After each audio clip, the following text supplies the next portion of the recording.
ਜੀ, ਬਿਲਕੁਲ।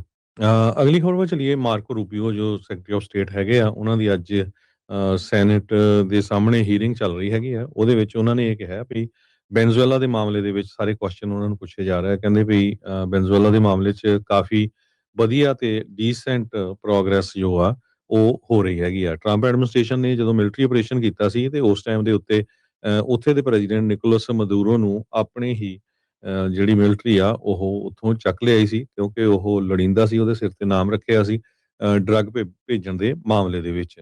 ਰਿਪਬਲਿਕਨਸ ਤੇ ਜੋ ਡੈਮੋਕ੍ਰੇਟ ਲਾ ਮੇਕਰਸ ਆ, ਉਹ ਇਸ ਸਿਚੁਏਸ਼ਨ ਦੇ ਉੱਤੇ ਡਿਸਕਸ ਕਰ ਰਹੇ ਹੈਗੇ ਆ, ਜਿਸ ਟਾਈਮ ਆਪਾਂ ਤੁਹਾਡੇ ਨਾਲ ਖਬਰਾਂ ਸਾਂਝੀਆਂ ਕਰ ਰਹੇ ਹੈਗੇ ਆ।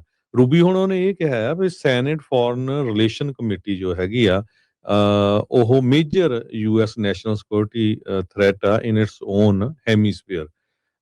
ਤੇ ਜਨਵਰੀ 3 ਦਾ ਜਿਹੜਾ ਆਪਰੇਸ਼ਨ ਸੀ ਡਿਪੋਜ਼ ਕਰਨ ਦਾ ਮਦੂਰੋ ਨੂੰ, ਉਹ ਇਹਦੇ ਤਹਿਤ ਕੀਤਾ ਗਿਆ ਹੈ। ਕਹਿੰਦੇ ਟਰੰਪ ਉਹਨਾਂ ਦੇ ਟੌਪ ਡਿਪਲੋਮੇਟ ਤੇ ਅਮਰੀਕਨ ਲੋਕ ਹੁਣ ਆਪਣੇ ਆਪ ਨੂੰ ਕਾਫੀ ਸੇਫਰ ਸਮਝਦੇ ਹੈਗੇ ਆ ਇਸ ਰਿਜ਼ਲਟ ਤੋਂ ਕਿ ਆਪਾਂ ਸਾਊਥ ਅਮਰੀਕਾ ਤੋਂ, ਵੈਨਜ਼ੂਏਲਾ ਤੋਂ, ਜੋ ਉੱਥੇ ਦਾ ਮੇਨ ਲੀਡਰ ਸੀ, ਉਸ ਨੂੰ ਚੱਕ ਲਿਆਏ ਹੈਗੇ ਆ।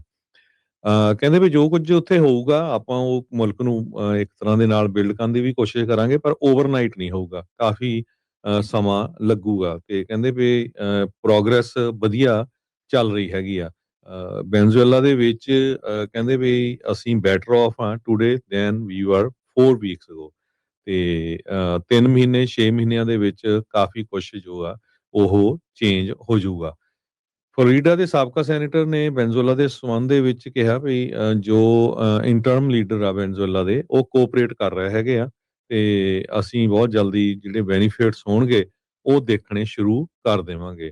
ਤੇ ਕਹਿੰਦੇ ਵੀ ਵੈਨਜ਼ੂਏਲਾ ਹੁਣ ਤੇਲ ਵੀ ਵੇਚ ਸਕਦਾ ਹੈਗਾ ਸਬਜੈਕਟ ਟੂ ਯੂਐਸ ਸੈਂਕਸ਼ਨਸ।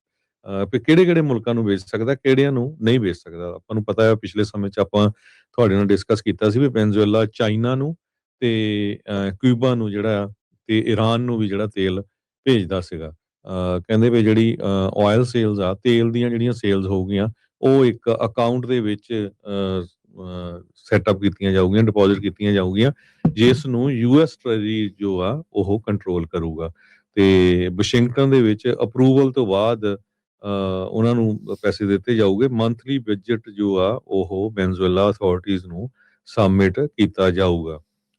ਸੋ ਇਹ ਪੂਰੀ ਜਿਹੜੀ ਡਿਟੇਲ ਆ, ਅੱਜ ਕਿਸ ਤਰ੍ਹਾਂ ਉੱਥੇ ਮਿਲਟਰੀ ਸਟ੍ਰਾਈਕ ਹੋਈ, ਕਿਸ ਤਰ੍ਹਾਂ ਉਹਨੂੰ ਚੱਕ ਕੇ ਲਿਆਏ ਤੇ ਕਿਸ ਤਰ੍ਹਾਂ ਜੋ ਆਉਣ ਵਾਲੇ ਸਮੇਂ ਦੇ ਵਿੱਚ ਜੋ ਵੈਨਜ਼ੂਏਲਾ ਆ ਉਹਦੀ ਕਿਸ ਤਰ੍ਹਾਂ ਜਿਹੜੀ ਸਟੇਬਲ ਸਰਕਾਰ ਬਣੂਗੀ ਤਾਂ ਕਿ ਜਿਹੜੀ ਅਮਰੀਕਾ ਦੇ ਨਾਲ ਰਲ ਕੇ ਉਹ ਜੋ ਚੱਲ ਸਕੇ। ਇਹ ਸਾਰੇ ਸੰਬੰਧ ਦੇ ਵਿੱਚ ਮਾਰਕੋ ਰੂਬੀਓ ਉਹਨਾਂ ਦੀ ਜਿਹੜੀ ਹੀਅਰਿੰਗ ਆ ਉਹ ਚੱਲ ਰਹੀ ਹੈਗੀ ਆ।